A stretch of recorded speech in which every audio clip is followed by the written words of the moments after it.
HCL take दोस्तों हर quarter में उनका डिविडेंड आ रहा है। एक साल में किसी भी कंपनी के 4 बार क्वार्टरली रिजल्ट्स आते हैं। HCL टेक की तरफ से हम देख रहे हैं कि चारों बार कुछ इंटरम डिविडेंड आता रहता है और ये पिछले 1 साल 2 साल 3 साल से नहीं हो रहा है। लास्ट आप सरप्राइज हो जाएंगे 20 ईयर्स से क्वार्टरली रिजल्ट्स भी आते हैं और HCL टेक का डिविडेंड भी आता है दोस्तों। तो अभी सरप्राइजिंग नहीं है, Q3 के रिजल्ट्स, नया साल आ रहा है 2024, उनका रिजल्ट्स आने वाले हैं जनवरी 12 को और साथ साथ में डिविडेंड का भी यहां पर अनाउंसमेंट होने वाला है। तो वीडियो में डिविडेंड को और साथ में बिजनेस को हम लोग डिटेल में समझने वाले हैं। तो इस साल का कैसा डिविडेंड का ट्रेंड रहा है, तो पहला डिविडेंड आप देखेंगे ये अप्रैल के टाइम में 18 रुपीज का था, फिर रिजल्ट आए जुलाई के टाइम में 10 और फिर अक्टूबर के टाइम में 12 रुपीज, तो टोटल 40 रुपीज का डिविडेंड है। और अभी जो 12 जनवरी को रिजल्ट आने वाले हैं, एक्स डेट भी आ गई है 19 जन। एक्स डेट क्या है, सिंपल मुझे समझाना है अगर कि 19 जनवरी से पहले जो आपके पास अगर शेयर है तो आप डिविडेंड के लिए एलिजिबल है। 19 जनवरी को चूंकि एक्स डेट हो जा रही है, उस दिन शेयर प्राइस एडजस्ट हो जाएगा तो डिविडेंड नहीं मिलेगा। ठीक है, तो 19 जनवरी से पहले वही लोग एलिजिबल है। तो 40 प्लस कुछ यहां पर जो है डिविडेंड बढ़ने की उम्मीद है। जस्ट रेफरेंस के लिए लास्ट ईयर कितना डिविडेंड था, टोटल 48 रुपीज का डिविडेंड था। अब उनकी एक आप मान सकते हैं डिविडेंड पे आउट की भी पॉलिसी है कि फाइनेंशियल ईयर 22 से 26, अभी 24 चल रहा है, फाइनेंशियल ईयर 24, उनकी पॉलिसी है कि वो जितना भी प्रॉफिट करेंगे उसका मिनिमम 75% एज ए डिविडेंड अपने इन्वेस्टर्स के साथ वो शेयर करेंगे। ये देखिए, ये प्रॉफिट एंड लॉस स्टेटमेंट में हम जाते हैं और ये देखिए, जैसे ये है पिछले कुछ फाइनेंशियल ईयर, ये 2 फाइनेंशियल ईयर की बात करते हैं। जैसे लास्ट फाइनेंशियल ईयर में 84 और उससे पहले 88% था। मतलब आप ऐसा मानिए कंपनी ने से 100 रुपीज का प्रॉफिट किया था तो उसमें से 88 रुपीज उन्होंने अपने शेयर होल्डर्स के साथ एज डिविडेंड शेयर कर दिया था। अभी तक फाइनेंशियल ईयर 24 चल रहा है तो और ज्यादा जो है रिजल्ट्स आएंगे तो नंबर्स आते रहेंगे दोस्तों। ठीक है, अब हम बात करेंगे कि कैसा परफॉर्मेंस रहा है, तो पास्ट और फ्यूचर क्या है HCL टेक का। तो हम थोड़ा पास्ट में जाते हैं।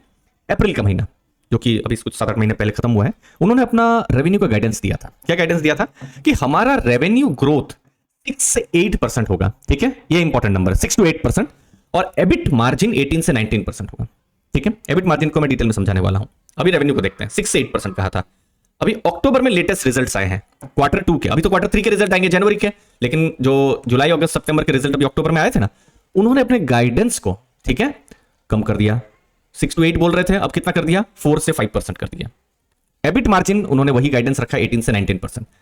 तो ये कुछ नंबर्स हैं, नंबर्स मैंने आपके सामने रखे। अब उसको कैसे एनालाइज करना है उसको भी समझते हैं। तो देखिए, अभी Q1 की अगर मैं बात करूं तो ये जैसे जून क्वार्टर है, तो मार्च से जून मैं देख रहा हूं कि रेवेन्यू एक्चुअली में थोड़ा कम हुआ है। देखिए 26,606 करोड़ था, 26,296 करोड़। आप ऐसा मान सकते हैं बिल्कुल फ्लैट या फिर थोड़ा सा कम रेवेन्यू ग्रोथ हुआ है।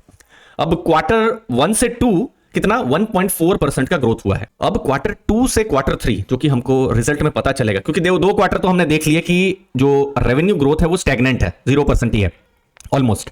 अब Q3 में देखना है कि ये रेवेन्यू ग्रोथ बढ़ रहा है या नहीं, और फिर Q4 में, क्योंकि उन्होंने अपने गाइडेंस को नीचे किया है और वो कह रहे हैं कि हम 4 से 5% ग्रो करेंगे। मतलब आप सोचिए कि 100 रुपीज कोई कंपनी रेवेन्यू करती है, वो बोल रही है कि हम 104 से 105 रुपीज अब हम ग्रो करने वाले हैं। लेकिन 2 क्वार्टर में यही नंबर्स आ रहे हैं कि वो 100 का 100 ही ग्रो कर रही है।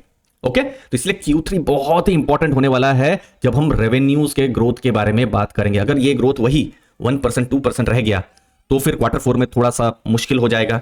नेक्स्ट एक और चीज देखनी है कि अगर ये गाइडेंस 4 to 5% कंपनी बोल रही है, अगर इसको फर्दर लोअर डाउन करती है तो फिर अगेन जो है प्रॉफिट्स जो है उस पर इंपैक्ट पड़ सकता है।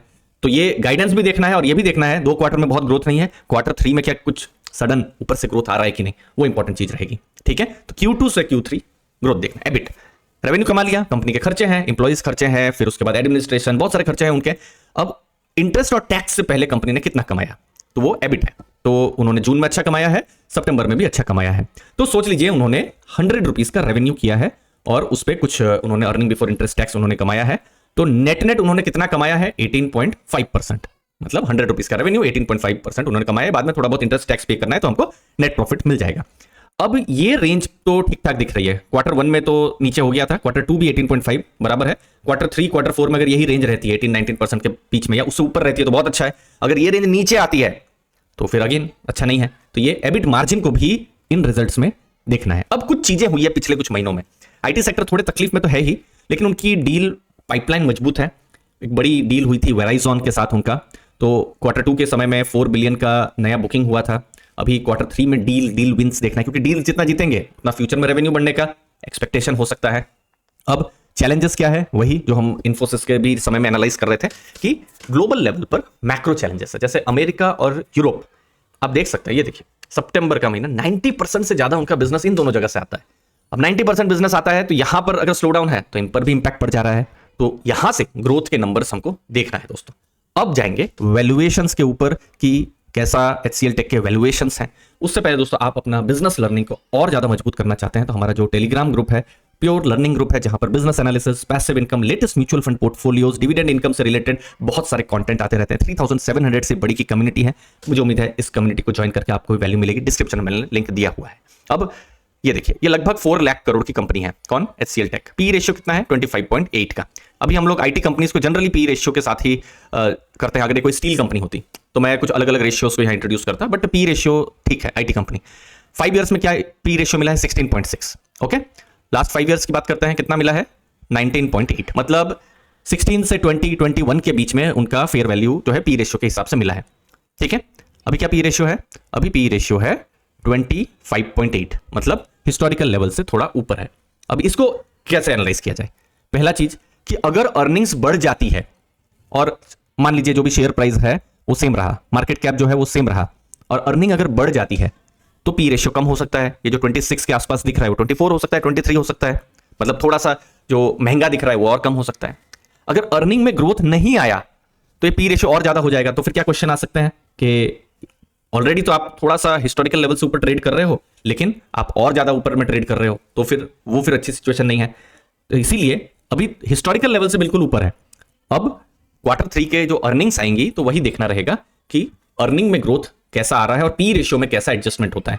अब पी रेशियो एक ऐसी चीज है जो आप रोज चेंज होता रहेगा, ठीक है, क्योंकि रोज क्या होता है, ऊपर जो प्राइस जो है ये चेंज होती रहती है, रोज ट्रेडिंग होती है, लेकिन जो अर्निंग है वो तो कांस्टेंट है ना। वो नंबर हमको कब आते हैं? साल में 4 बार आते हैं। तो इसीलिए Q3 के रिजल्ट आएंगे तो पी रेशियो में भी थोड़ा चेंजेस हमको देखने को मिल सकते हैं। तो ग्रोथ किसी भी कंपनी के लिए इंपॉर्टेंट होते हैं।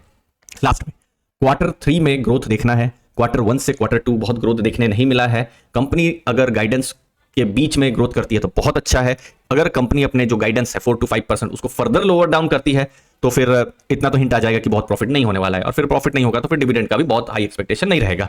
अगेन यहाँ पर मैक्रो चैलेंजेस हैं जो कि थोड़ा सबको एक तरीके से पता है कि अभी चैलेंजिंग एनवायरनमेंट है, बट कंपनी अपने फ्यूचर का क्या फोरकास्ट कर रही है वो देखना बहुत इंपॉर्टेंट रहेगा, जो कि हमको रिवाइवल साइंस जो है यूरोप और जो यूएस की ज्योग्राफी में हमारे लिए देखना ज्यादा इंपॉर्टेंट रहेगा। तो जनवरी 12 सब्सक्राइब करके रखिएगा अर्ली फाइनेंशियल आजादी ऐसे कुछ इंसाइटफुल वीडियोस के लिए। थैंक यू दोस्तों।